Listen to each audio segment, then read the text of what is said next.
Bismillahirrahmanirrahim. Assalamualaikum warahmatullahi wabarakatuh. Innal hamdalillah nahmaduhu wa nasta'inuhu wa nastaghfiruhu wa natubu ilayh wa na'udzu billahi min shururi anfusina wa sayyiati a'malina. May yahdihillahu fala mudilla lahu wa may yudlil fala hadiyalah.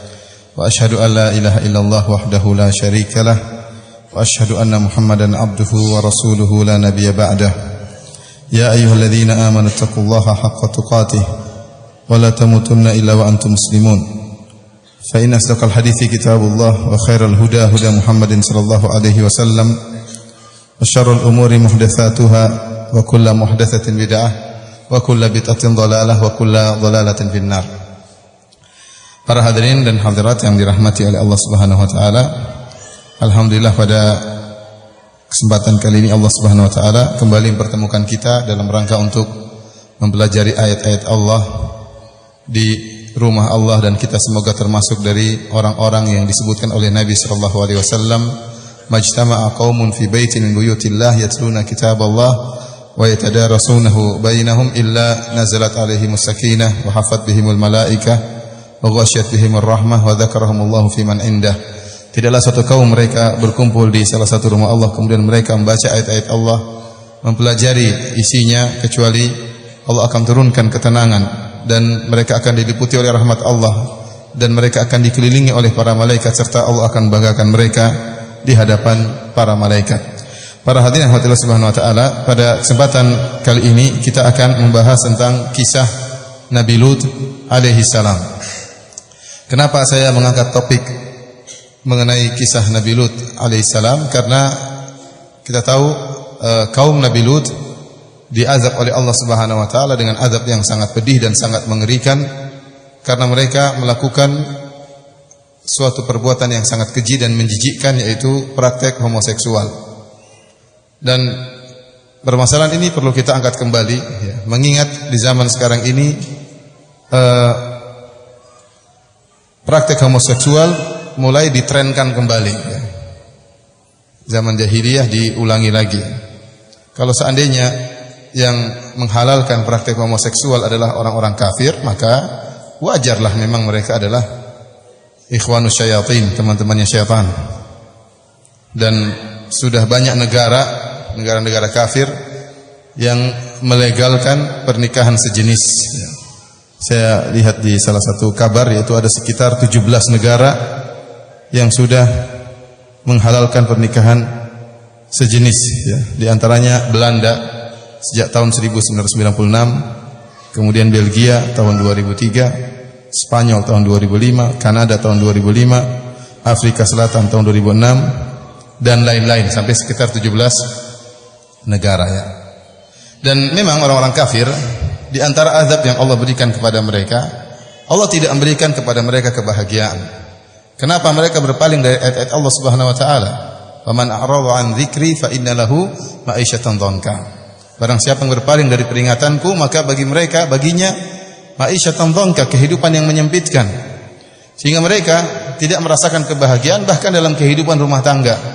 Mereka senantiasa berfantasi, mencari-cari perkara yang bisa memuaskan syahwat mereka, namun mereka tidak pernah puas. Oleh karenanya mereka menciptakan praktek-praktek seksual yang aneh-aneh, yang mereka menyangka mereka mendapat kepuasan dalam praktek-praktek seksual yang aneh-aneh tersebut. Di antaranya dengan pernikahan sejenis, homoseksual, lesbi, atau dengan misalnya berhubungan dengan cara kekerasan, atau dengan cara-cara yang aneh-aneh dengan binatang dan yang lainnya, ya. Kenapa? Karena Allah telah mengazab mereka tidak mendapatkan kebahagiaan. Kaum muslimin alhamdulillah yang tinggal di kampung-kampung, bahkan di ujung Lombok pun bahagia. Tidak perlu macam-macam seperti itu. Nikah sama istri, selesai, punya anak, bahagia alhamdulillah. Mereka orang-orang kafir, ya, diazab oleh Allah Subhanahu wa taala. Sehingga mereka, ya, membuat cara-cara yang aneh-aneh, yang mereka tidak akan menemukan kebahagiaan dengan cara-cara tersebut, ya. Aneh-aneh dengan binatang, dengan anak kecil, dengan aneh-aneh lah mereka hendak melakukan hal-hal yang diharamkan oleh Allah Subhanahu wa taala. Kalau seandainya orang kafir yang menghalalkan praktek homoseksual, maka ini wajar. Tetapi yang sangat menyedihkan dan mengerikan tatkala penghalalan praktek homoseksual disuarakan oleh sebagian kaum muslimin. Apalagi disuarakan oleh seorang yang mengakunya adalah profesor dalam bidang agama. Sebagaimana kita ketahui bersama, kemudian ada seorang wanita yang merupakan profesor dalam bidang agama kemudian menghalalkan praktek homoseksual. Ini perkara yang sangat mengerikan. Para ulama telah sepakat kalau ada seorang menghalalkan zina, ya. Zina berhubungan secara fitrah lelaki dengan wanita, hanya saja tidak sesuai dengan aturan syar'i. Tetapi lelaki dengan wanita berhubungan wajar, lelaki suka dengan wanita. Tetapi tatkala berhubungan tersebut tidak dilakukan dengan syariat Allah Subhanahu wa taala, tidak sesuai dengan prosedur yang telah ditetapkan oleh Allah Subhanahu wa taala, maka hukumnya haram. Dan barang siapa yang menghalalkan zina, ya, maka dia telah keluar dari Islam. Kenapa? Karena zina, haramnya zina perkara yang ma'ruf, semua orang tahu. Orang awam pun tahu zina itu haram. Orang Islam tahu. Meskipun orang awam tahu bahwasanya zina itu haram, berhubungan tanpa pernikahan itu haram. Adapun pezinanya, seorang yang berzina, dia tidak kafir selama dia tidak menghalalkan zina. Meskipun dia berzina 100 kali, meskipun dia pezina, profesinya sebagai pezina. Ya. Apa namanya pekerjaannya? PSK. Apa singkatannya? Apa? Pekerja seks komersial, ya. Ya, itu. Meskipun pekerjaannya sebagai pezina, selama dia meyakini itu tidak halal, maka dia tidak sampai derajat kafir. Meskipun dia diancam dengan adab yang pedih, di adab kubur maupun di akhirat. Ya, diadab dengan adab yang sangat pedih. Dan banyak pezina yang tahu perbuatannya haram, dia tahu. Dan banyak pezina yang mengharapkan kehidupan yang bahagia, ingin hidup normal sebagaimana wanita-wanita yang lain. Dia tahu hukumnya haram dan dia tidak kafir. Ada orang yang tidak berzina, berumah tangga biasa dengan punya suami, punya anak-anak, namun dia menghalalkan zina, maka dia kafir. Kenapa? Dia menghalalkan perkara yang maklum minad din, ya, bid-darurah. Dia menghalalkan suatu perkara yang dalam agama sudah sangat jelas hukumnya haram, semua orang tahu secara darurat, semua orang tahu hukumnya haram, kemudian dia berani menghalalkan. Berarti dia berani merubah, ya, syariat Allah Subhanahu wa taala, maka orang ini bukan orang Islam. Maka bagaimana lagi dengan menghalalkan praktek homoseksual? Kalau zina yang ini adalah fitrah lelaki dengan wanita, hanya saja tidak ikut prosedur, ya, dihalalkan bisa mengeluarkan seorang dari Islam, bagaimana lagi kemudian menghalalkan perkara yang di luar fitrah manusia, lelaki berhubungan dengan lelaki, bahkan di luar fitrah hewan. Antum pernah lihat hewan homo? Antum pernah lihat kambing main sama kambing laki-laki, jantan sama jantan, kemudian kambing betina dengan kambing betina, antum pernah lihat? Cara mainnya pun gimana kita nggak tahu. Kambing betina gimana? Tidak ada, ya. Sampai sebagian ulama mengatakan tidak ada hewan homo. Ya, ini kalau saya baca dalam tafsir Al-Qurtubi, kecuali dua hewan, yaitu hewan khinzir dan himar. Wallahu a'lam bishawab. Katanya babi juga ada homonya. Coba ini butuh penelitian, ya. Saya tidak berani menetapkan. Ini perkataan sebagian ulama. Wallahu a'lam bishawab, apakah babi juga homo, ya? Allah alam bisawab, artinya ada yang homo, ya. Tapi setahu saya hak babi kebanyakan tidak homo. Saya belum pernah lihat babi apa? Homo. Meskipun saya tinggal di Irian dan sering lihat babi, ya. Namun saya tidak pernah tahu ada babi yang homo. Intinya, kita tidak mendapati hewan-hewan melakukan praktek ini. Kambing homo tidak ada, kuda homo tidak ada, bahkan monyet homo pun tidak ada. Kemudian datang seorang, ya, berusaha melegalkan praktek apa? Homoseksual dengan berbagai macam dalih yang insya Allah akan kita sebutkan di pengajian nanti, di akhir pengajian atau di tengah-tengah pengajian. Para hadirin rahmatillah subhanahu wa taala, oleh karenanya pada kesempatan bahagia ini kita perlu menyebutkan tentang kisah Nabi Lut alaihissalam di mana kaumnya diadab oleh Allah Subhanahu wa taala dikarenakan praktek perkara yang sangat keji, yang sangat menjijikkan, yaitu praktek homoseksual. Dan kisah Nabi Lut disebutkan oleh Allah dalam banyak surat. Surat Al-A'raf, kemudian surat Hud, kemudian surat Al-Hijr, ya, surat Al-Qamar, ya, surat Al-Anbiya, banyak sekali Allah menyebutkan mengulang-ulang kisah kaum Nabi Lut alaihissalam yang diazab oleh Allah Subhanahu wa taala. Yang ini menunjukkan perkara ini perkara yang penting sehingga Allah ulang-ulang dalam Al-Qur'an. Namun pada kesempatan yang bahagia ini kita akan membaca kisah Nabi Lut yang Allah sebutkan dalam surat Hud. Jadi barang siapa yang memiliki Al-Quran tolong dibuka surat Hud, yaitu surat yang ke-11 dari ayat 69 sampai ayat 83. Ayat 69 sampai ayat ke-83. Tapi para hadirin rahmatillah subhanahu wa ta'ala, kita bacakan ayat-ayat tersebut dan kita berusaha menyebutkan tafsiran yang para ulama sebutkan ya tentang ayat-ayat ini yang saya rangkum dari tafsir Al-Qurtubi, kemudian juga dari tafsir Ibnu Katsir dan juga dari tafsir Sa'di rahimahumullahu jami'an. Baik, Allah Subhanahu wa taala berfirman dalam surat Hud ayat ke-69. Wa laqad ja'at rusuluna Ibrahim bil busyra. Qalu salaman. Qala salam fama labitha an jaa'a bi ajlin hanidh. Sungguh telah datang para rasul kami kepada Nabi Ibrahim dengan bawa kabar gembira. Para rasul kami maksudnya para malaikat. Qalu salaman, maka mereka mengucapkan salam kepada Nabi Ibrahim. Qala salam, Nabi Ibrahim menjawab salam mereka. Fama labitha an jaa'a bi ajlin hanidh. Kemudian tidak lama kemudian Nabi Ibrahim datang menjamu mereka dengan membawa sapi yang dipanggang. Dan ini menunjukkan mulianya Nabi Ibrahim alaihissalam. Beliau menjamu tamu. Nabi Ibrahim alaihissalam tidak sadar bahwasanya tamu-tamu beliau ini adalah para malaikat. Kita tahu para malaikat diberi kelebihan oleh Allah Subhanahu wa taala untuk menjelma, dan ini adalah kekuasaan Allah Subhanahu wa taala di luar dari nalar kita. Ya, bagaimana Allah menciptakan malaikat ya dari unsur cahaya, kemudian dia bisa menjelma menjadi manusia yang terbuat dari unsur tanah. Dan malaikat memiliki sifat-sifat yang luar biasa. Cahaya, oleh karenanya Allah menyebutkan wasabiqati sabqa. Para malaikat yang cepat ya, bergerak. Bagaimana malaikat mendengar perintah Allah kemudian turun kepada Nabi SAW menyampaikan kabar dari Allah dengan jarak yang begitu jauh ya, dengan waktu yang sangat singkat. Bagaimana cepatnya para malaikat ya. Dan para malaikat ketika datang menemui hamba-hamba Allah, kebanyakannya dalam bentuk manusia. Oleh karenanya disebutkan Nabi SAW pun tidak pernah melihat malaikat Jibril dalam bentuk aslinya kecuali cuma 2 kali.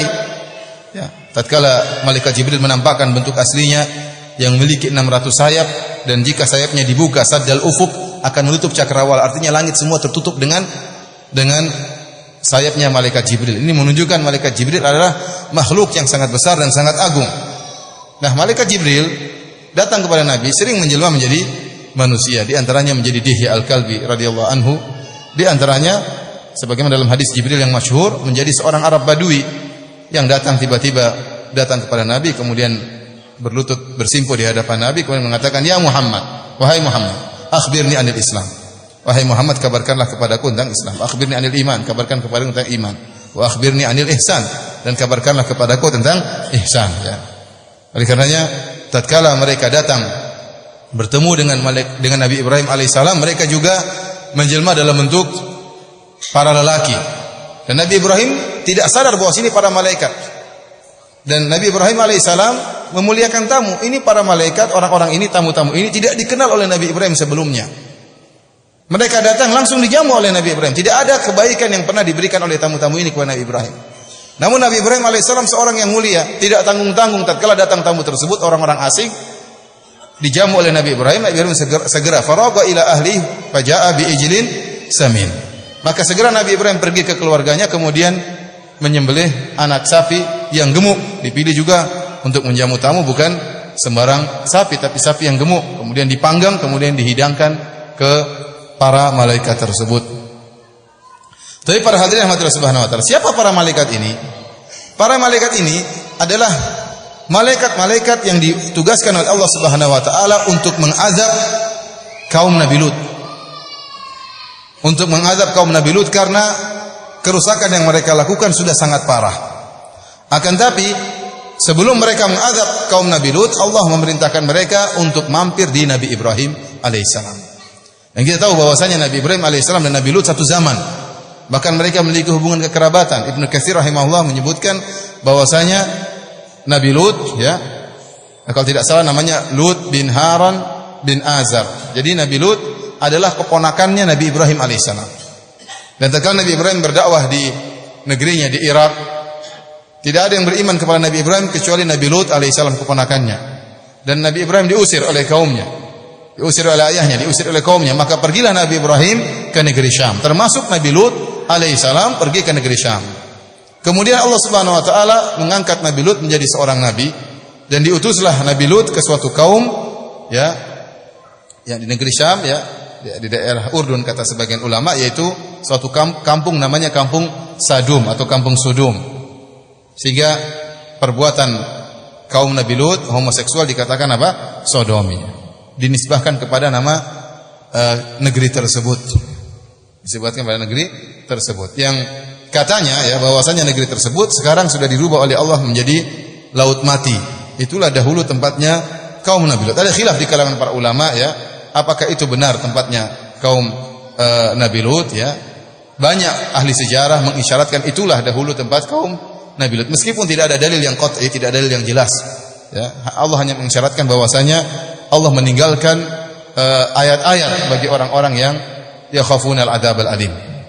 Ya, wa tarakna fiha ayatan lil ladzina yakhafuna al-'adzab al-alim. Dan kami tinggalkan dalam kampung tersebut yang telah Allah hancurkan suatu tanda ya, sebagai peringatan bagi orang-orang yang takut dengan azab yang pedih.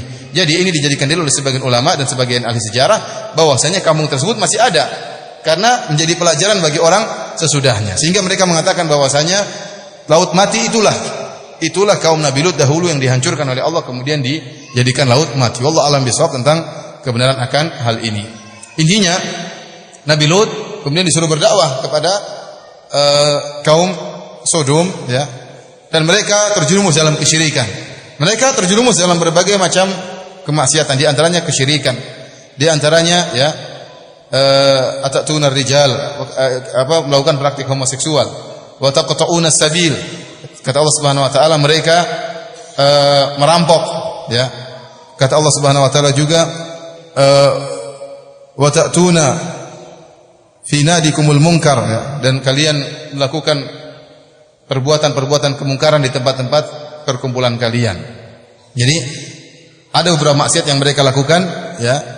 Yang pertama di antaranya mereka melakukan kesyirikan, kemudian di antaranya mereka melakukan praktek homoseksual, di antaranya mereka merampok, dan wa ta'tuna fi nadikumul munkar, dan kalian melakukan kemungkaran di tempat perkumpulan kalian. Ada khilaf di kalangan para ulama. Apa maksud kemungkaran yang mereka lakukan di tempat pertemuan mereka? Ada pendapat yang mengatakan kalau ada orang lewat mereka lempar, terutama perempuan, mereka lempari. Mereka ganggu. Inilah kemungkaran yang mereka lakukan di tempat pertemuan mereka. Ada yang mengatakan kemungkaran yang mereka lakukan, mereka tidak punya malu sehingga mereka saling, mohon maaf ya, saling buang angin di antara mereka. Satu dut rame-rame. Ini kemungkaran yang mereka lakukan ya, orang harus punya malu lah ya. Ya, kita tidak mentertawakan orang yang buang angin, tapi bukan sengaja saling apa? Lomba-lomba besar-besaran apa? Buang angin. Ini ada tafsiran. Tafsiran yang lain mengatakan wa ta'tuna fi nadikumul munkar, kalian melakukan kemungkaran di tempat-tempat perkumpulan kalian, yaitu mereka melakukan praktek homoseksual secara berjamaah. Jadi pesta seks, tapi pesta seks apa? Homoseksual. Jadi saling melihat di antara mereka namun mereka tidak punya rasa malu. Maka Nabi Lut diutus oleh Allah Subhanahu wa taala untuk mendakwahi mereka. Tapi para hadirin rahmatillah Subhanahu wa taala, kita lanjutkan. Falamma ra'a aydiyahum la tasilu ilaihi nakirahum wa awjasa minhum khifah. Tatkala Nabi Ibrahim ya faqarrabahu ilaihim qala ala ta'kulun. Tatkala Nabi Ibrahim memberikan hidangan kepada para tamu tersebut, ternyata para malaikat ini tidak makan sapi tadi. Mereka bukan manusia. Tubuh manusia, jelmaan dalam bentuk manusia, ada laki-laki yang tampan, tapi mereka bukan manusia. Sehingga mereka tidak makan sapi yang dihidangkan oleh Nabi Ibrahim alaihissalam. Tatkala Nabi Ibrahim melihat tangan-tangan mereka tidak menyentuh makanan yang dihidangkan, nakirahum, maka Nabi Ibrahim merasa aneh. Wa aujasa minhum khifah, dia pun ketakutan. Ada apa ini? Siapa mereka ini? Nabi Ibrahim berkata, "Ala ta'kulun?" Kenapa kalian tidak makan? Timbul ketakutan dalam hati Nabi Ibrahim. Ini aneh. Tamu-tamu datang, manusia-manusia dihidangkan makanan, kok tidak dimakan? Tatkala para malaikat melihat Nabi Ibrahim ketakutan, maka mereka menjelaskan hakikat mereka. Qalu la takhaf inna ursilna ila qaumi Lut. Jangan takut wahai Ibrahim, sungguhnya kami diutus oleh Allah untuk memberi adab kepada kaum Nabi Lut. Wa imra'atuhu qa'imatun fadhahikat. Tatkala itu istri Nabi Ibrahim itu Sarah berdiri, disebutkan Sarah juga ikut membantu Nabi Ibrahim dalam menjamu tamu-tamu tersebut. Dan tatkala Nabi Ibrahim ketakutan, tentu istrinya lebih takut lagi, iya atau tidak? Ya. Ya, kalau laki-laki saja, Nabi Ibrahim saja takut, apalagi Sarah. Ya. Maka tatkala para malaikat menjelaskan bahwasanya mereka diutus untuk mengadab kaum Nabi Lut, maka hilanglah rasa takut dari istri Nabi Ibrahim yaitu Sarah. Fadhahikat, maka dia pun tertawa. Alhamdulillah, senang karena tidak ada apa-apa. Fabasyarnaha bi Ishaq wa min wara'i Ishaq Yaqub. Kata Allah Subhanahu wa taala, fabasyarnaha, maka kami pun memberi kabar gembira kepada Sarah bahwasanya dia akan punya anak namanya Ishaq. Wa mi wara'i Ishaq Yaqub, dan setelah itu Ishaq punya anak lagi namanya Yaqub. Dan ini dijadikan dalil oleh Ibnu Katsir rahimahullah membantah pendapat sebagian salaf yang berpendapat bahwasanya sebagaimana pendapatnya Ahlul Kitab bahwasanya az-zabih, anak yang hendak disembelih oleh Nabi Ibrahim alaihissalam adalah Ishaq, bukan Ismail. Orang-orang Yahudi dan Nasrani mereka meyakini bahwasanya putra yang hendak disembelih oleh Nabi Ibrahim bukanlah Ismail tapi siapa? Ishaq, karena mereka bangga mereka keturunan dari anak yang hendak disembelih, yang rela berkorban demi menjalankan perintah Allah Subhanahu wa taala. Jadi mereka mengatakan anak tersebut adalah Ishaq.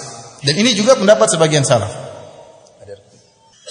Di antara bantahan dalilnya adalah ini, sebagaimana penjelasan Al-Hafidz Ibnu Katsir rahimahullah. Kenapa? Karena sebelum lahirnya Ishaq, kita tahu Ishaq anaknya Sarah. Adapun Ismail anaknya siapa? Anaknya Hajar, sebagaimana pernah kita jelaskan pada pertemuan-pertemuan yang lalu ya. Sarah lah yang kemudian kasihan sama Ibrahim karena sudah puluhan tahun tidak punya anak, maka Sarah menghadiahkan pembantunya untuk dinikahi oleh suaminya. Siapa tahu punya anak, kasihan sama suaminya. Tatkala suaminya menikah berpoligami atas usulan istrinya, ya, ternyata keluar anak. Tatkala keluar anak, Sarah apa? Cemburu. Demikianlah para wanita. Terkadang dia mengusulkan suaminya suruh poligami, begitu suaminya poligami dia stres. Wajar, itu apa? Wajar. Sarah yang kita tahu seorang wanita yang mulia, istri Nabi Ibrahim ya, dididik oleh suami yang sangat mulia Khalilur Rahman, pun cemburu kepada Hajar. Dan Nabi Ibrahim tidak ngamuk-ngamuk sama Sarah. Paham? Nabi Ibrahim ngamuk-ngamuk sama Sarah enggak? Enggak, ini wajar perempuan cemburu sama perempuan yang lain. Para hadirin rahmatillah subhanahu wa taala ya.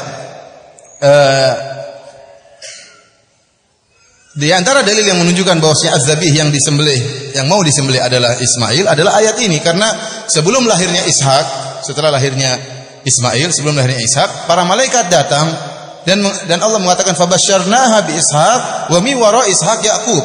Kami berikan kabar gembira kepada Sarah bahwasanya dia punya anak namanya Ishak dan Ishak akan punya anak namanya Yaqub. Berarti Ishak ini akan punya anak. Namanya siapa? Yaqub. Nah, kalau seandainya ternyata yang ditugaskan oleh Allah untuk disembelih oleh Nabi Ibrahim ternyata Ishak, maka tugas tersebut tidak ada nilainya. Misalnya setelah Ishak lahir kemudian Allah mengatakan wahai Ibrahim, sembelihlah Ishak. Kata Ibrahim alaihissalam, tidak jadi masalah, saya akan tahu Ishak akan hidup dan akan punya anak ya Allah, tidak jadi masalah. Jadi tidak ada tantangan di situ, tidak ada ujian. Paham? Karena Nabi Ibrahim sudah dikabarkan sebelumnya Ishak ini bakalan hidup dan bakalan nikah dan bakalan punya anak namanya siapa? Yaqub. Kalau gitu buat apa disuruh sembelih? Dan kabar Allah tidak mungkin bertentangan. Berbeda dengan Ismail. Tatkala yang disuruh sembelih Ismail, ya, maka inilah tantangan bagi Nabi Ibrahim alaihissalam. Baik. Kita lanjutkan. Qalat ya wailata a'alidu wa ana ajuzu wa hadha ba'li syaikha. Tatkala diberi kabar gembira, maka istrinya heran. Sarah, dia mengatakan, ya, aduhai, apakah saya bisa punya anak sementara saya sudah sangat tua dan suami saya juga sudah sangat tua. Inna hadza la syai'un ajib. Ini adalah perkara yang sangat menakjubkan. Maka kata para malaikat, qalu ata'jabina min amrillah. Apa kalian heran dengan perkara Allah? Rahmatullahi wa barakatuhu alaikum ahlal bait. Sungguhnya rahmat Allah dan keberkahan Allah turun kepada kalian wahai keluarga Ibrahim. Innahu Hamidum Majid. Sungguhnya Allah Maha terpuji dan Maha agung ya. Ini bukannya Sarah ya meragukan kekuasaan Allah, tidak, dia heran aja. Kita tidak katakan jangankan Sarah heran. Nabi Zakaria saja heran. Nabi Zakaria bukankah dia berdoa, "Idznada rabbahu nidaan khafiyya." Ya, kemudian minta agar diberikan apa? Anak. Tatkala Allah mengabarkan kau akan punya anak, maka dia heran. Padahal sebelumnya dia yakin Allah bisa menganugerahkan kepada dia anak. Kata para ulama, kapan Nabi Zakaria minta anak? Tatkala melihat keanehan terjadi pada Maryam. Kullama dakhala alaihi Zakaria, ya, al-mihrab wajada indaha rizqa. Setiap bertemu dengan Maryam dapati ada rizki Allah berikan. Qala ya Maryam anna laki hadha? Qalat huwa min indillah. Dari mana kau dapat rezeki ini? Kata Maryam, dari Allah Subhanahu wa taala. Dan yang menakjubkan rezeki tersebut kata para ahli tafsir, ya, Allah datangkan di musim dingin makanan yang tidak terdapat kecuali di musim panas. Allah datangkan buah-buah yang tidak tumbuh kecuali di musim dingin, Allah hadirkan di musim panas. Tatkala melihat hal yang menakjubkan ini, maka timbullah gerakan hati dari Nabi Zakaria. Dia sudah lama nikah, sudah tua, tidak punya anak. Dia yakin Allah bisa mendatangkan akibat tanpa sebab. Allah bisa mendatangkan akibat tanpa sebab. Maryam di mihrab aja, enggak kemana-mana. Ternyata bisa rezeki datang meskipun dia tidak mencari rezeki. Ya, artinya dia seorang wanita tidak dituntut untuk mencari rezeki. Allah datangkan rezeki dan rezekinya pun aneh. Rezekinya pun aneh. Makanan yang tidak ada di musim panas dihidangkan tatkala musim dingin. Dari situ kata Allah, "Hunalika da'a Zakaria rabbah. Qala rabbi habli min ladunka dzurriyyatan thayyibah." Tatkala itu Nabi Zakaria pun berdoa, "Ya Allah, anugerahkanlah kepadaku anak yang baik darimu." Kemudian Allah mengabarkan bahwasanya kau akan punya anak. Dia mengatakan, "Anna yakunu li gulamun wa kanat imraati aqiran wa qad balagtu min al-kibari itiya." Ya Allah, bagaimana saya bisa punya anak? Sementara istri saya sudah tua, saya pun sudah tua. Istri saya mandul, saya sudah tua. Loh, tadi kamu yang minta kan? Paham? Maksud saya Nabi Zakaria tadi yang minta. Setelah Allah bilang, dia yakin Allah akan mengabulkan. Begitu Allah kabulkan, dia heran, kok bisa ya Allah? Jadi, kenapa? Memang inilah apanya, Allah mampu melakukan apa saja. Maka sebagaimana Nabi Zakaria pun heran, Sarah pun heran, itu wajar. Maka dia mengatakan, wa ana ajuzun a'alidu wa ana ajuzun hadza ba'li syaikh. Apakah saya bisa melahirkan? Saya sudah tua sementara suami saya juga sudah tua. Kemudian kata Allah Subhanahu wa taala, jadi subhanallah, malaikat berikan kabar gembira kepada Nabi Ibrahim, ya, akan punya anak, ya. Baru kemudian malaikat pergi ke kaum Nabi Lut. Falamma dhahaba an Ibrahim ar-ra'u wa ja'atuhu al-busyra yujadiluna fi qaumi Lut. Kata Allah, tatkala telah hilang dari Ibrahim ketakutan, bahwasanya mereka bukan siapa-siapa, mereka ini malaikat, tidak perlu takut. Wa ja'atuhu al-busyra, dan telah datang kabar gembira bahwasanya dia akan punya anak setelah puluhan tahun nikah, sekarang punya anak, ya. Dan bahkan akan punya cucu. Apa yang dilakukan oleh Nabi Ibrahim alaihissalam? Yujadiluna fi qaumi Lut. Nabi Ibrahim berdialog dengan kami dalam masalah kaum Nabi Lut. Kata Ibnu Katsir rahimahullah, Nabi Ibrahim mengatakan para malaikat, tunda, jangan dulu azab kaum Nabi Lut. Ya, jangan dulu azab mereka. Sungguhnya mereka mudah-mudahan dapat hidayah setelah ini. Jadi ini kata Allah Subhanahu wa taala. Kenapa? Karena Nabi Ibrahim memang sifatnya luar biasa. Kata Allah, "Inna Ibrahim la halimun awwahum munib." Nabi Ibrahim adalah seorang yang halim, seorang yang penyantun, yang sangat baik. Tatkala Allah mengabarkan bahwasanya Allah akan azab kaum Nabi Lut, Nabi Ibrahim mengatakan, "Jangan dulu. Sabar, jangan dulu. Siapa tahu mereka dapat hidayah. Siapa tahu mereka mendapat petunjuk." Ya. Maka malaikat menegur, "Ya Ibrahim, a'rid an hadza." Wahai Ibrahim, berpalinglah engkau dari urusan ini, jangan kau singgung-singgung lagi kaum Nabi Lut. "Innahu qad jaa'a amru rabbik." Sungguh telah datang keputusan Rabbmu. "Wa innahum atihim adzabun ghairu mardud." Dan akan datang kepada mereka azab yang tidak bisa tertolak lagi. Ya. Kenapa? Para ulama menyebutkan ini belakangan, ya. Jadi Nabi Lut berdakwah dengan waktu yang cukup lama, menasihati mereka, namun mereka tidak mau mendengar. Bahkan mereka ingin mengusir Nabi Lut, sebagaimana Allah sebutkan dalam Al-Qur'an, "Fama kana jawaba qaumihi illa an qalu akhriju ala lutin min qaryatikum innahum unasu yatatahharun." Dan tidak ada jawaban yang diberikan oleh kaum Nabi Lut kepada Nabi Lut kecuali mereka berkata, "Usirlah Lut dan keluarganya dari kampung kalian. Sungguhnya mereka adalah orang-orang yang sok suci." Dan ini semakin perkuat bahwasanya fitrah mereka sudah berubah, sudah terbolak-balik. Mereka tahu mereka berbuat najis, mereka tahu. Dan mereka tahu Nabi Lut menyerukan suatu kesucian, lelaki dengan wanita, ya, berhubungan lewat kubul. Sekarang mereka tahu apa praktik yang mereka lakukan, lelaki dengan lelaki lewat dubur ada najisnya. Mereka tahu, sehingga mereka mengatakan Nabi Lut dan keluarganya unasun yatatahharun, orang-orang yang sok suci. Maka kata para ulama, ini menunjukkan fitrah mereka rusak. Bagaimana mereka mengusir Nabi Lut dengan dalil bahwasanya Nabi Lut baik. Nah, ada orang, keluarin orang ini, kenapa orang ini baik, tidak pernah mencuri, keluarin dia. Apa orang seperti itu? Kita bilang usir orang ini karena dia pencuri, usir orang ini karena dia pezina, usir orang ini karena dia orang yang menjijikkan, baru diusir. Sekarang kebalikan, mereka mengatakan usir kaum Nabi Lut karena mereka orang-orang suci. Jadi itulah ya, Allah mengatakan wa zayyana lahum syaitanu a'malahum. Syaitan menghias amal perbuatan mereka. Perbuatan mereka yang menjijikkan seakan-akan indah, perbuatan yang suci, nikah yang normal dianggap tidak baik. Bahkan dijadikan alasan untuk mengusir kaum Nabi Lut. Mengusir apa? Keluarga Nabi Lut alaihissalam. Kemudian dalam ayat yang lain mereka mengatakan, "Fama kana jawab qaumihi illa an qalu i'tina bi adzabillahi in kunta minas shadiqin." Kata mereka, "Wahai Lut, datangkan azab Allah kalau kau memang benar."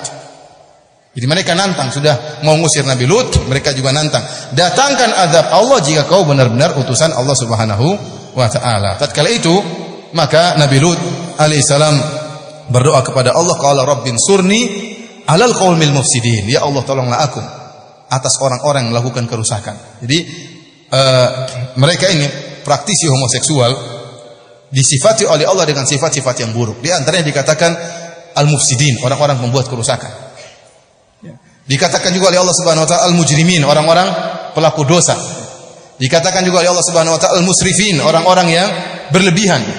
Dikatakan oleh Allah juga al-zalimin, orang-orang yang berbuat zalim. Allah memberikan sifat-sifat yang buruk kepada kaum Nabi Lut karena kejinya perbuatan mereka. Kejinya perbuatan mereka. Perbuatan mereka menjijikkan. Bagaimana lelaki mendatangi apa?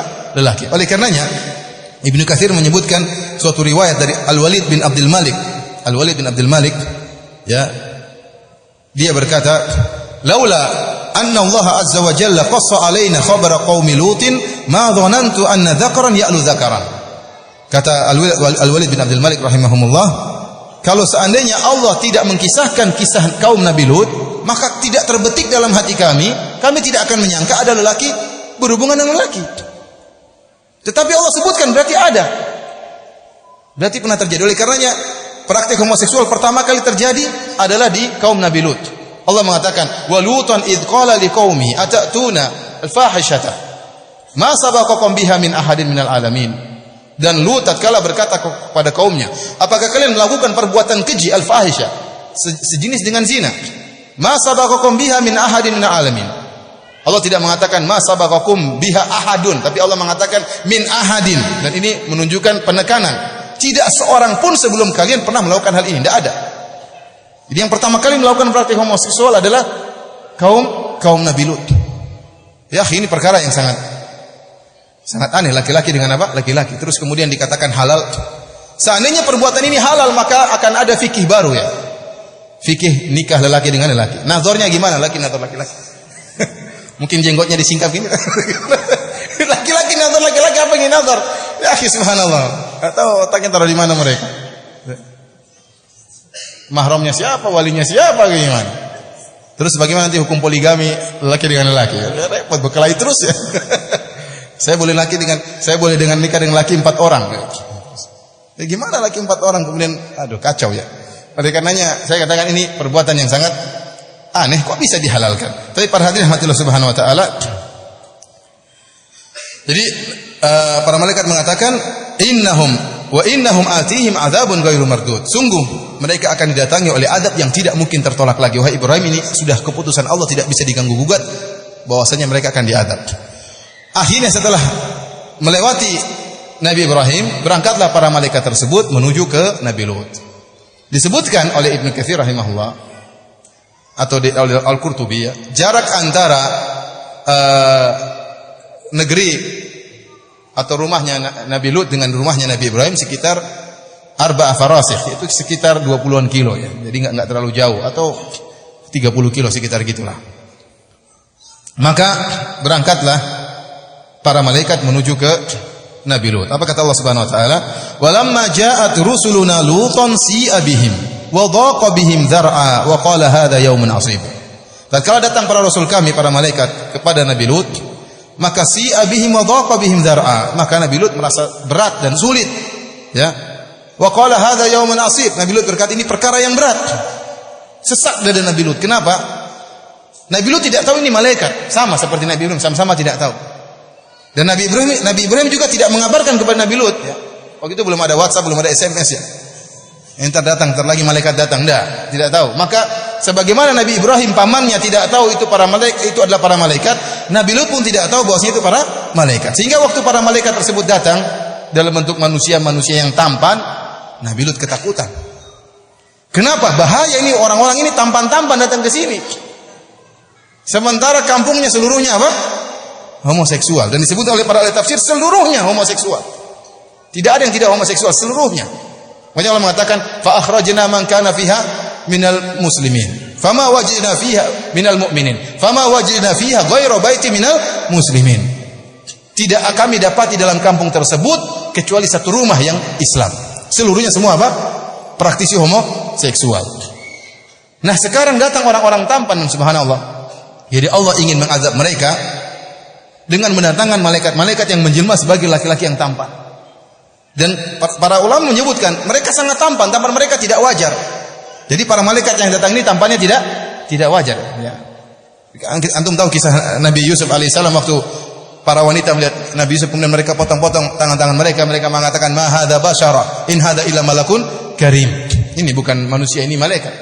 Artinya menunjukkan malaikat itu identifikasikan dengan ketampanan. Kalau menjelma jadi manusia tampan, dan benar para ulama menyebutkan mereka datang dalam kondisi yang tampan. Jadi Allah Subhanahu wa taala seakan-akan ingin mengazab mereka tatkala mereka sedang di puncak-puncak syahwat mereka menggebu-gebu. Ya, ada orang seperti itu diazab oleh Allah tatkala mereka di puncak kezaliman, ada. Seperti Firaun, kapan diazab? Firaun pertama kali mengaku sebagai Tuhan masih ada tawadhu sedikit. Dia mengatakan apa? Ya. Dia mengatakan ma alimtu lakum ila gimana ayatnya? Dalam ayat ini mengatakan alaisa li mulku misra wa hadhil anharu tajri min tahti afala tubsirun. Jadi dia mengatakan bukankah saya adalah raja Mesir ini seluruh milik saya, bukankah sungai-sungai mengalir di bawahku? Kata para ulama, pertama kali dia mengaku sebagai Tuhan apa? Mesir. Jadi bukan Tuhan Lombok, Tuhan Jawa, Tuhan Indonesia, enggak, Tuhan Mesir dulu. Setelah 40 tahun kemudian baru ngaku sebagai Tuhan yang paling top. Ana rabbukumul a'la, aku adalah Tuhan yang paling tinggi. Kalau ada Tuhan Indonesia, ada Tuhan Amerika, maka saya yang paling tinggi, Tuhan Mesir. Sehingga Allah mengatakan fa akhadhahu Allahu nakalal akhirati wal ula. Maka Allah mengazab Firaun dengan azab yang terakhir dan azab yang pertama. Dia melakukan dua jenis maksiat, ngaku sebagai Tuhan Mesir dan ngaku sebagai Tuhan yang paling top, ada dua azab Allah berikan. Jadi orang semakin banyak melakukan maksiat, azabnya juga semakin banyak di neraka. Sebagaimana Firaun. Dan kapan dibinasakan oleh Allah? Tatkala di puncak-puncak kesombongan. Tatkala dia merasa sebagai Tuhan yang paling top, baru Allah binasakan dia. Nah, mereka ini juga wallahu a'lam bishawab. Allah mengutus malaikat-malaikat yang sangat tampan sehingga mereka di puncak-puncak syahwat. Ada santapan lezat di rumahnya siapa? Nabi Lut. Mereka berdatang rame-rame. Di situ Allah mengazab mereka. Allah tidak mengutus para lelaki yang wajahnya biasa-biasa saja, tidak. Allah mengutus malaikat yang menjelma menjadi laki-laki yang sangat tampan. Yang inilah menjadikan Nabi Lut sesak dadanya. Wah, gimana ini? Bahaya ini. Apalagi istri Nabi Lut berkhianat. Allah menyebutkan apa? Wa daraballahu mathalal ladzina kafaru imra'ata Nuhin wa imra'ata Lut. Kanata tahta abdaina min ibadina salihain. Fa khanatahuma falam yughni anhuma minallahi syai'a wa qila dukhulan nar ma'ad dakhilin. Allah buat perumpamaan tentang orang-orang kafir, tentang istri Nabi Nuh dan istri Nabi Lut. Mereka berdua adalah istri-istri dua hamba yang soleh. Fa khanatahuma, dan mereka berdua berkhianat kepada suami mereka berdua. Falam yughni anhuma minallahi syai'a. Suami mereka berdua tidak bisa menolong dua istrinya ini. Meskipun dua ini nabi, tidak bisa menolong dua istrinya. Kata Allah, udkhala wa qila dukhulan nar ma'ad dakhilin, masuklah kalian berdua dalam neraka jahanam. Di antara pengkhianatan istri Nabi Lut, dia mengabarkan kepada kaumnya bahwasanya telah datang santapan-santapan lezat di rumah saya. Ada laki-laki yang sangat tampan. Maka Nabi Lut ketakutan tatkala itu, ya, karena dia khawatir tamu-tamunya diganggu. Dan benar kata Allah Subhanahu wa taala, wa ja'ahu qaumuhu yuhra'una ilaihi. Maka datanglah kaumnya yuhra'un ilaihi. Yuhra'un disebutkan oleh para ulama ahli tafsir artinya bersegera, bergegas. Dan tidak disebutkan kecuali orang yang datang segera dalam kondisi ketakutan atau gemetar atau ada suatu hasad. Jadi datang dalam kondisi syahwatnya apa? Menggebu-gebu. Jadi begitu dikabarkan ada laki-laki ganteng ya, sudah apa? Sudah syahwatnya sudah muncak sampai sini. Jadi bersegera menuju ke mana? Ke rumah Nabi Lut. Yuhra'una ilaihi. Bersegera menuju sana. Kenapa? Ada santapan lezat. Dalam ayat yang lain, wa jaa ahlul madinati yastabshirun. Datang satu kampung seluruhnya datang kepada Nabi Lut. Seluruhnya homo. Yastabshirun, bergembira. Kenapa? Ada santapan lezat di rumah Nabi Lut. Ini yang mereka nanti. Ada laki-laki yang tampan. Wa min qablu kanu ya'maluna sayyi'at, dan mereka sebelumnya telah melakukan maksiat-maksiat, di antaranya praktek homoseksual, di antaranya mereka merampok ya, di antaranya mereka berbuat kesyirikan. Maka datanglah mereka semua ke rumah Nabi Lut. Disebutkan oleh para ahli tafsir, Nabi Lut berdiri di depan pintu menghalangi mereka. Jangan, kata Nabi Lut. Qala ya qaumi haula'i banati hunna atharu lakum. Kata Nabi Lut, wahai kaumku, ini putri-putriku. Kalau kalian ingin berhubunganlah dengan yang wajar, menikahlah dengan putri-putriku. Berhubungan dengan kubul, bukan dengan dubur. Silakan. Dalam ayat yang lain kata Nabi Lut, haula'i banati in kuntum fa'ilin. Kalau kalian benar-benar ingin berhubungan dengan putri-putriku.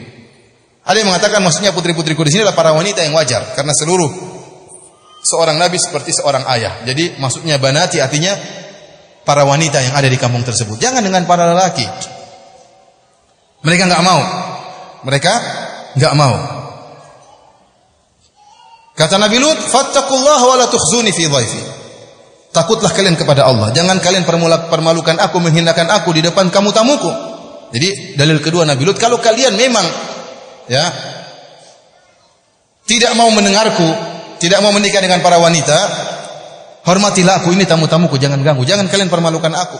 Ini tamu-tamuku, jangan ganggu. Jadi Nabi Lut mengatakan demikian. Wala tukhzuni fi dhaifi. Jangan kalian permalukan aku di hadapan tamu-tamuku. Alaysa minkum rajulun rasyid? Bukankah di antara kalian ada orang yang cerdas yang mau mendengar nasihat? Apa jawaban kaum Nabi Lut?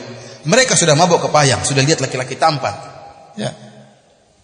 Allah sebutkan dalam ayat yang lain dalam surat Al-Hijr, la amruka innahum la fi sakratihim ya'mahun. Demi umurmu wahai Muhammad, sungguhnya kaum Nabi Lut la fi sakratihim ya'mahun, dalam kemabukan dan dalam kebutaan. Benar-benar sudah apa? Sudah syahwatnya sudah sampai di ubun-ubun. Jadi mereka tidak peduli nasihat Nabi Lut. Mereka mengatakan, qalu laqad alimta ma lana fi banatika min haqq wa innaka la ta'lamu ma nurid. Wahai Lut, kau sudah tahu kami tidak hasrat dengan anak-anak putri-putrimu. Wa innaka la ta'lamu ma nurid, dan kau sungguh-sungguh sudah tahu apa yang kami kehendaki. Kau sudah tahu wahai Lut, kami tidak butuh dengan kubul. Yang kami inginkan adalah dubur. Ini perkataan siapa? Kaum Nabi Lut. Antum bayangkan bagaimana posisi Nabi Lut yang setengah mati. Ada tamu-tamunya tampan, datang para homo lagi demonstrasi. Cepat. Kira-kira gimana? Walau kekar-kekar semua kemudian demonstrasi, minta laki-laki ya gimana? Nabi Lut berusaha melawan tapi tidak bisa. Nabi Lut mengatakan, "Qala law anna li bikum quwwatan aw awi ila ruknin syadid." Seandainya saya punya kekuatan. Nabi Lut sendirian, dia tidak punya kabilah, dia datang untuk dakwai kaum Sodom. Dia tidak punya kabilah, dia tidak bisa membela dia. Tidak bisa ada sukunya yang bisa mengusir mereka. Au awi ila ruknin syadid, atau saya bisa bersandar kepada kekuatan yang kuat. Akhirnya mereka pun mengancam Nabi Lut, sebagaimana disebut oleh al-tafsir. Mereka mengancam, "Wahai Lut, serahkan itu, ya. Kalau tidak, ingat besok subuh akan terjadi apa yang terjadi." Mereka mengancam Nabi Lut. Dan Nabi Lut masih belum sadar bahwasanya ini adalah malaikat. Dia tidak sadar. Tatkala mereka mulai mengancam Nabi Lut, ya, dan mereka hendak menerobos, ya, disebutkan dalam ayat yang lain, malaikat malaikat Jibril menampar mata-mata mereka. Kata Allah, "Wa laqad rawaduhu an dhaifihi fatamasna a'yunahum." Sungguh mereka telah merayu Nabi Lut untuk menyerahkan tamu-tamunya, maka kami pun butakan mata-mata mereka. Sehingga mereka pun terusir dan mereka mengancam akan datang, ya. di subuh hari sebelum subuh untuk membalas kepada Nabi Lut. Dan Nabi Lut ketakutan, maka tatkala itu malaikat pun membongkar hakikat mereka dengan berkata, qalu ya Lutu inna rusulu rabbika lan yasilu ilaik. Wahai Lut, sungguhnya kami adalah utusan Allah, mereka tidak akan bisa mengganggumu. Fa asri bi ahlika bi qata'in minal lail wa la yaltafit minkum ahad illa imra'atak. Maka berjalanlah engkau dengan keluargamu di tengah malam, dan jangan seorang pun dari kalian nengok ke belakang kecuali istrimu. Innahu musibuha ma asabahum. Sungguh istrimu akan terkena azab sebagaimana azab yang akan menimpa kaumnya. Inna mau'idahumus subuh. Sungguhnya waktu azab yang akan menimpa mereka adalah di waktu subuh. Alaysa subuhu biqarib. Bukankah subuh adalah waktu yang sangat dekat. Kenapa malaikat mengatakan demikian? Karena disebutkan oleh tafsir, Nabi Lut mengatakan, ayo segerakan turunkan azab kepada mereka. Kata para malaikat, enggak, subuh baru datang apa? Azab. Bukankah subuh itu dekat?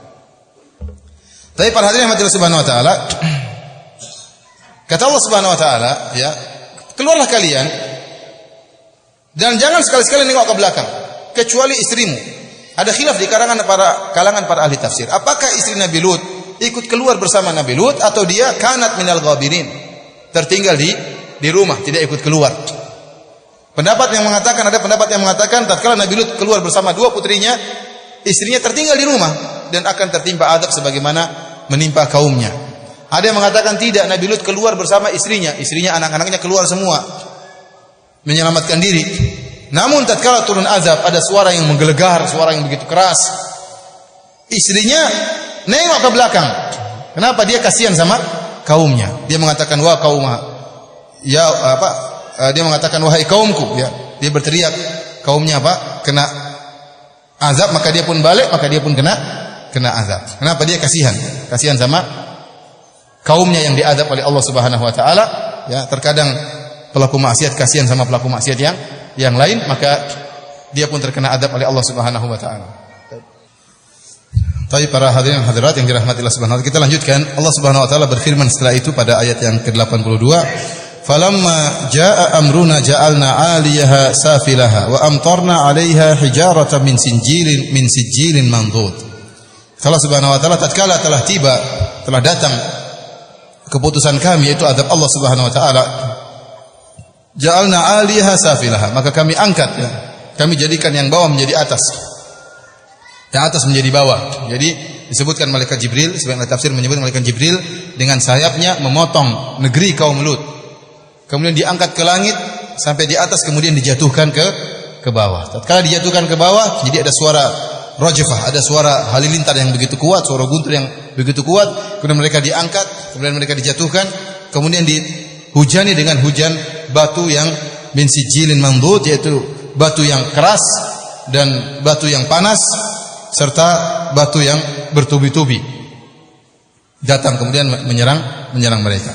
Kata Allah, musawwamatan 'inda rabbik, yang telah diberi tanda oleh Rabbmu. Sebagian ahli tafsir mengatakan apa yang dimaksud dengan musawwamatan, diberi tanda batu-batu tersebut. Kata mereka bahwasanya batu-batu tersebut telah ditugaskan oleh Allah. Ini batu-batu khusus untuk melempari si fulan dari kaum Nabi Lut.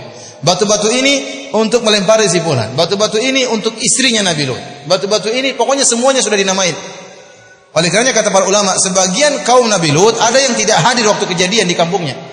Mungkin lagi safar, lagi berdagang, ya, atau lagi munadzar tempat lain. Dia lagi di luar, meskipun tidak di kampung tersebut, batu-batu tersebut mengejar.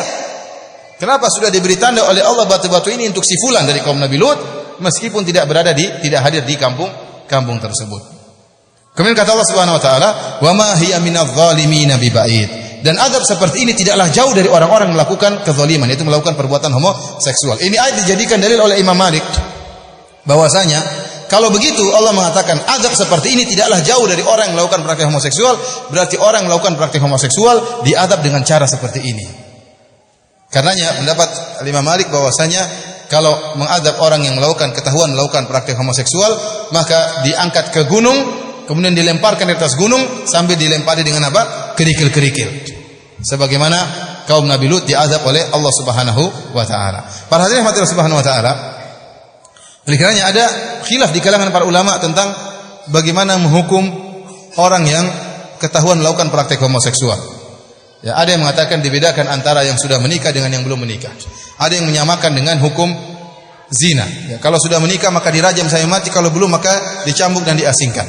Namun yang benar wallahu alam bisawab, yaitu tidak dibedakan antara yang sudah menikah dengan yang belum menikah. Karena dalil Nabi SAW kata Rasulullah SAW, man wajadtumuhu ya'malu amala qaumi lutin faqtulul fa'il wal maf'ula bih. Barang siapa yang kalian mendapati melakukan perbuatan kaum Nabi Lut, praktik homoseksual, maka bunuhlah yang menyodomi dan yang disodomi. Jika dua-duanya ridha, ya, dua-duanya harus dibunuh. Kalau diperkosa ya enggak, yang perkosa aja yang dibunuh. Ya. Saya kemarin dengar berita ada para lelaki memperkosa seorang lelaki. Jadi 6 lelaki perkosa seorang. Kacau. Lelaki perkosa lelaki. Terjadian ya. Kenapa sudah? Ya fitrah mereka sudah berubah, sudah dirusak oleh syaitan. Ini pendapat. Jadi dilemparkan di atas dari gunung, dilemparkan. Ada pendapat yang mengatakan dicari tempat tertinggi. Kemudian dilempar dari tempat tertinggi tersebut, kemudian dihujani dengan hujan batu. Misalnya ada seorang melakukan praktik homoseksual di Mataram. Cari tempat paling tinggi di Mataram di mana? Sembalun.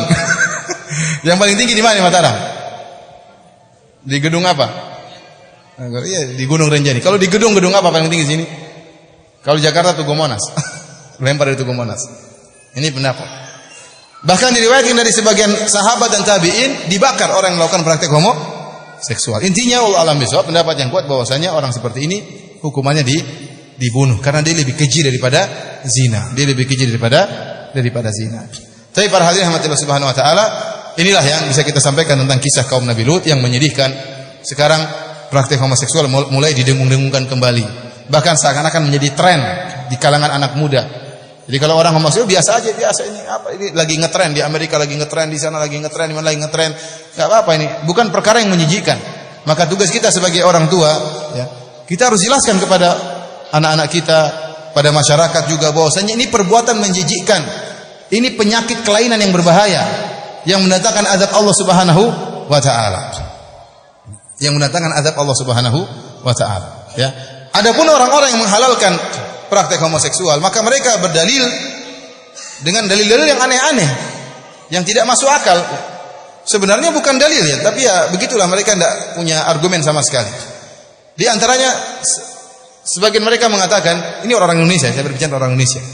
Dia mengatakan bahwasanya ya homoseksual itu pemberian dari Allah Subhanahu wa taala. Tidak bisa ditolak, orang suka laki-laki suka perempuan dari Allah. Laki-laki suka laki-laki juga dari Allah. Bagaimana mau dilarang? Kita bilang tidak benar ya. Kaum Nabi Lut asalnya pun tidak homoseksual. Iya atau tidak? Antum tahu dari mana mereka awalnya tidak homoseksual? Apakah mereka dilahirkan langsung homoseksual? Dilahirkan langsung homo? Tidak. Tahu dari mana? Hah? Kenapa? Ya karena mereka beranak pinak. Ya anak-anaknya dari mana kalau dari awal lahir langsung homo? Enggak hasrat untuk nikah. Ya, mereka dahulu punya istri, mereka juga beranak pinak, mereka punya anak-anak. Kemudian datang syaitan merusak ya fitrah mereka, jadilah mereka kemudian praktisi homoseksual. Jadi praktik homoseksual itu kelainan yang menjijikkan. Bukan dikatakan sejak awal Allah sudah ciptakan dia seperti itu. Kalau begitu caranya nanti semuanya halal.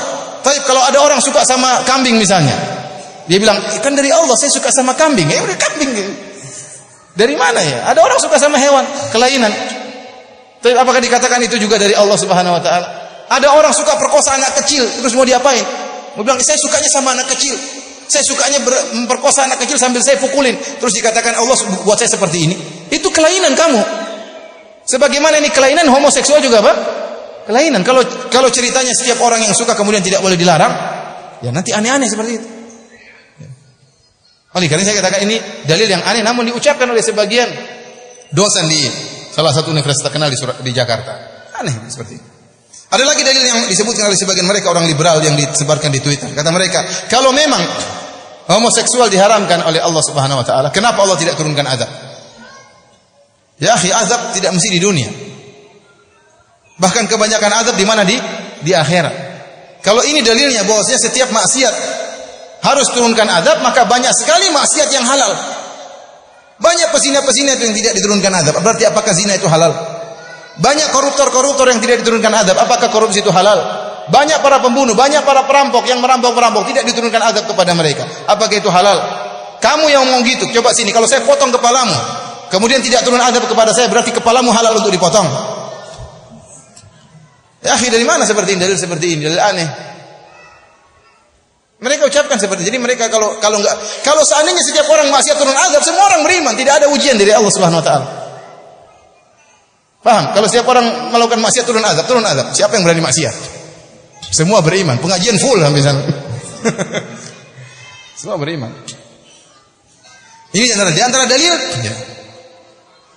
Seperti dikatakan oleh seorang profesor wanita, waktu dikatakan kepada dia, bagaimana Anda mengatakan bahwasanya homoseksual itu halal sementara Allah menyebutkan dalam banyak ayat dalam Al-Qur'an Allah mengazab praktisi homoseksual. Kata dia apa? Adapun homoseksualnya itu adalah anugerah dari Allah, tidak bisa ditolak. Masing-masing given, kata dia. Orang suka yang lain enggak jadi masalah. Mereka diazab karena apa? Karena cara mainnya yang keliru. Dari mana mereka tahu mainnya kasar? Dari mana dia tahu? Apa ada KDRT dalam homoseksual? Dari mana dia tahu? Wong sebutkan dalam Al-Qur'an wa ta'tuna fi nadikumul munkar. Kalian praktik homoseksual dengan pesta homoseks di tempat pertemuan kalian. Jadi tidak ada kasar-kasar di situ. Mereka main biasa-biasa saja, namun mereka diazab bukan karena kasarnya tapi karena homoseksualnya tersebut. Makanya Nabi Lut selalu mengatakan atatuna rijal. Apa kalian mendatangi para laki? Bukan apa kalian kasar dalam bermain, tidak. Tapi kenapa diazab? Karena mereka mendatangi para laki dan meninggalkan para wanita. Oleh karena saya katakan para hadirin, kaum liberal, mereka itu bukan cuma merusak akidah, mereka juga merusak moral. Moral bangsa ini mau dirusak. Jilbab jadi boleh dibuka. Saya ketemu seorang kemarin cerita, Ustaz, apa istri saya, Pak Dek saya, dia bilang meninggalkan jilbab gara-gara dengar ceramah seorang Ustaz, jilbab tidak wajib. Tadi dia pakai jilbab, dia buka. Fatwanya orang liberal. Nah, perempuan ini nggak tahu yang mengatakan homoseksual halal. Mungkin dia baru sadar kalau ternyata suaminya jatuh cinta sama lelaki lain. Baru dia, atau anak perempuannya ingin nikah sama wanita lain. Atau suaminya minta poligami tapi poligami sama para lelaki. Baru dia sadar. Kena batunya baru dia sadar. Oleh karena saya katakan para hadirin Allah Subhanahu wa taala, orang-orang liberal menghalalkan perkara-perkara seperti ini dan tidak ada orang liberal yang berani membantah liberal ini, enggak berani. Tidak ada orang liberal membantah bolehnya homoseksual. Kenapa? Kalau dia bantah berarti liberalnya hancur. Karena liberal artinya bebas berpendapat. Nah, tidak mungkin dia membantah yang itu. Jadi ente mau ngomong apa saja, mau boleh laki-laki dengan laki-laki, perempuan dengan perempuan, tidak ada orang liberal yang berani membantah. Mereka, walaupun ada di antara hati mereka tidak setuju, dia hanya diam-diam aja. Kenapa? Karena kalau dia bantah, berarti liberalnya gugur. Makanya para hadirin Allah Subhanahu wa taala, ini adalah perkara yang berbahaya. Kita ingatkan saudara-saudara kita jelaskan bahwasanya praktik homoseksual adalah kelainan, perkara yang menjijikkan, aneh, ya. Perkara yang mendatangkan kemurkaan Allah di dunia maupun di akhirat, dan kita ingatkan anak-anak kita dan juga keluarga kita dan tangga-tangga kita. Dan hati-hati kalau anak kita bergaul, hati-hati, jangan sembarang dia bergaul. Kalau bergaul dengan seorang yang lemah gemulai, kemudian manis perkataannya, ini hati-hati. Sama bencong, jangan biarkan dia bergaul dengan apa? Bencong. Terus lihat anak-anak kita mulai malam-malam sebelum tidur pakai apa? Hembody, kemudian mulai lembut-lembut. Wah, ini bahaya ini. Suruh latihan karate kalau sudah begini ya. Iya, suruh latihan karate, dipukulin sama pukul biar dia apa? Biar jadi laki-laki. Nah, ini bahaya seperti ini. Hobinya masak-masak, kemudian waduh gawat seperti ini. Hobinya jahit pakaian, ini laki-laki, jauh, jangan sampai dia jadi apa? Kewanitaan seperti ini. Kemudian kita pun demikian. Kita di rumah juga jaga diri kita sama istri kita, jangan misalnya bermesraan di depan anak-anak. Kenapa? Anak punya syahwat, dia masih kecil, dia ternyata laki-laki apa, dia tidak bedakan jenis-jenis, ya ternyata dua jenis ini bisa saling mesra-mesraan, tergerak syahwatnya, tidak ada penyaluran, bisa didekati oleh lelaki. Paling kita sejak kecil anak-anak dipisahkan tidur, jangan bareng-bareng, ya, supaya tahu laki-laki lain dengan perempuan, jangan dianggap sama. Laki-laki lain, perempuan lain. Kita pun jangan bermesra-mesraan depan anak-anak yang kemudian sampai terlihat sebagian aurat kita, hati-hati. Ini semua di antara faedah dari menjalankan sunnah-sunnah Nabi sallallahu alaihi wasallam. Demikianlah para hadirin rahmatillah subhanahu wa taala, apa yang bisa kita sampaikan pada kesempatan malam hari ini. Kalau ada yang bertanya, saya persilakan. Apa hukumnya orang yang ganti kelamin menurut Islam? Kalau dia asalnya laki-laki, memang dia laki-laki, ya. Kemudian dia merubah kelaminnya, maka dia terlaknat. Orang seperti itu terlaknat. Maka hanya dia bertobat kepada Allah Subhanahu wa taala. Wala yughayyirunna khalqallah, ya. Di antara tipuan iblis, syaitan yang diserukan oleh syaitan adalah agar mereka merubah ciptaan Allah Subhanahu wa taala. Di antara bentuk merubah ciptaan Allah adalah merubah kelamin. Kalau Rasulullah SAW menyebutkan la'anallahu al-washima wal mustawshima. Kemudian apa kata Rasulullah SAW? An-namisat wal mutanammisat, al-mutafallijat, al-mughayyirat li khalqillah. Allah melaknat orang yang minta ditato dan yang ditato. Allah melaknat orang-orang yang mencukur alis rambut, alis matanya. Allah melaknat orang-orang yang menjarangkan giginya supaya untuk membentuk rubah giginya supaya kelihatan lebih muda. Kata Allah, kata Rasulullah SAW, al-mughayyirati li khalqillah, yang merubah ciptaan Allah. Kalau hanya sekedar mengkikis alis disebut merubah ciptaan Allah dan dilaknat. Kalau hanya sekedar menggambar di tubuh dengan tato disebut merubah ciptaan Allah dan dilaknat. Kalau hanya sekedar membuka gigi disebut merubah ciptaan Allah, bagaimana lagi kelamin jadi berubah? Ini jelas-jelas apa? Merubah. Maka terlaknat. Orang seperti harus bertobat kepada Allah Subhanahu wa taala.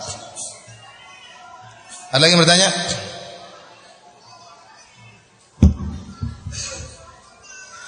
Ustaz, kalau ada yang merasa dirinya ada kelainan, suka sama jenis, bagaimana mengobatinya? Dia harus yakin bahwasanya dia mengalami kelainan dan dia harus berusaha memperbaiki dirinya. Jadi ini ujian dari Allah Subhanahu wa taala. Ujian dari Allah Subhanahu wa taala. Sebagaimana contoh gampangannya. Seorang laki dijadikan dia jatuh cinta sama istri orang. Misalnya, dia sangat tidak bisa melupakan istri orang, mungkin bekas pacarnya atau gimana. Tidak boleh dia berhubungan dengan perempuan tersebut. Haram hukumnya meskipun dia sangat hasrat kepada wanita tersebut. Maka dia harus lawan.